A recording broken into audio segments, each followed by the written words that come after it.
I played sports day in and day out, and I played numerous sports just because I wanted to. That's what I wanted to do. I like watching them, I like participating, and I just gained many benefits from playing numerous sports. I played football, basketball, baseball, and even soccer, if you believe that. But that was not a lot of fun. But I've gained many benefits from it. I met a lot of new people, and I don't think I would be the same person today had I not played numerous sports growing up. So today I will tell you why kids should not participate in early sports specialization because of their risk, the potential risk, and the potential benefits they can miss out on if they do this. But first in my speech I will go over 3 different points. I will go over what it is, I will go over the pros and cons and injuries, and then I will go over statistics to back it up. Now, to start, Neeraj Anthony stated in his article, Sports Specialization in Youth Athletes, that sports specialization is an intense training in one particular sport, while excluding all other sports. Now, Holly Benjamin said that 27 million out of 44 million kid athletes ages 6 to 18 specialize. That's more than half the kids that participate in sports in our nation. Now, sports specialization, to go back on it, to even give you more info on it, is when, say, you'd want to maybe play just the one sport, but there could be a potential risk and many benefits towards that. So now I will go over the pros and the cons behind it. Now, I have my visual aid here on my pros and cons.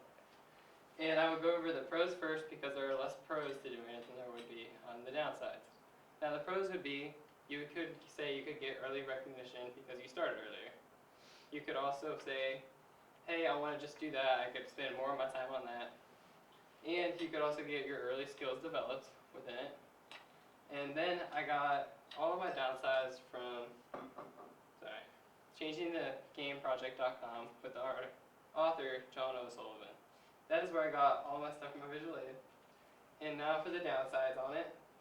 You could only get to play one sport if you specialize. You don't get to play all the sports. Like some kids use their bodies for all the sports, you just have to use one particular part of your body in that one sport, which is very dangerous because it could cause burnout injuries. Burnout injuries, it could account for 50% of burnout injuries in youth athletes. I'll go over more on what burnout injuries are later. And now, another con is you're more likely to drop out of the sport if you just do the one because you could get lose interest in it because you play it so much. And then, next, you could do 70% are more likely to be injured if you play one sport than multi-sport athletes because you're only using that one area in your body instead of using numerous areas in multiple sports.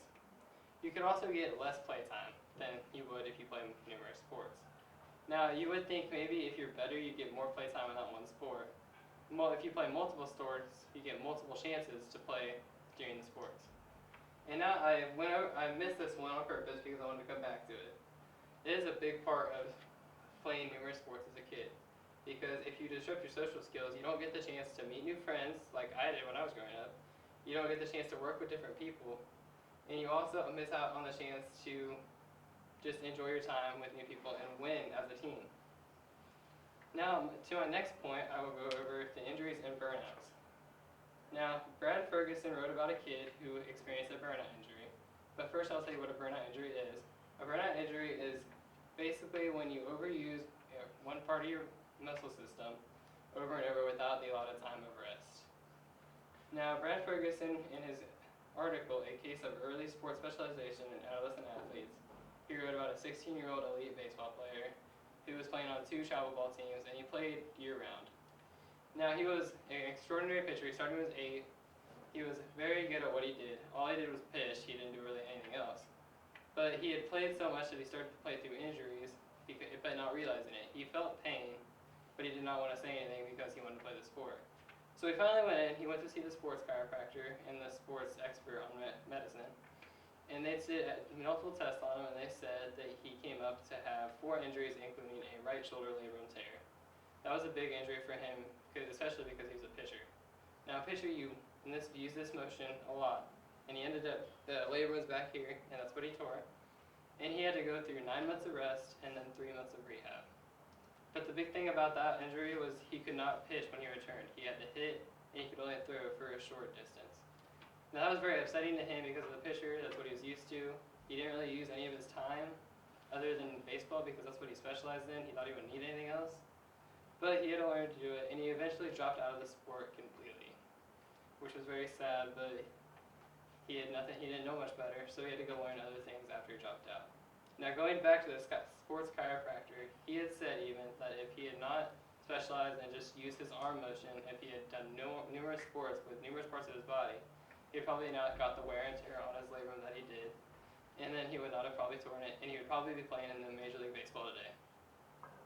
And now to my next point, I will go to statistics. Anders Ekreisen in her psychological review, rule of deliberate promote an acquisition of expert performance, that less than 10% of athletes make it to the pro level. This is pretty common knowledge, but 6% of those athletes played in more than one sport growing up until they got to college. And then 2% of those are from third world countries that come over just to participate in sports and get the opportunity to make the money that they need. But we could not do the studies on them because we were not sure what kind of sports were offered in their country. And then the last 2% are kids that specialize. Kids that specialize, only the 2%, that's not a lot of percentage. So why would you waste time on trying to do one sport when you could have done numerous sports growing up, and why miss out on all the opportunities you were given? Also, one last stat to give you before I leave. 50% of all athletes that specialize end up dropping out of the sport completely.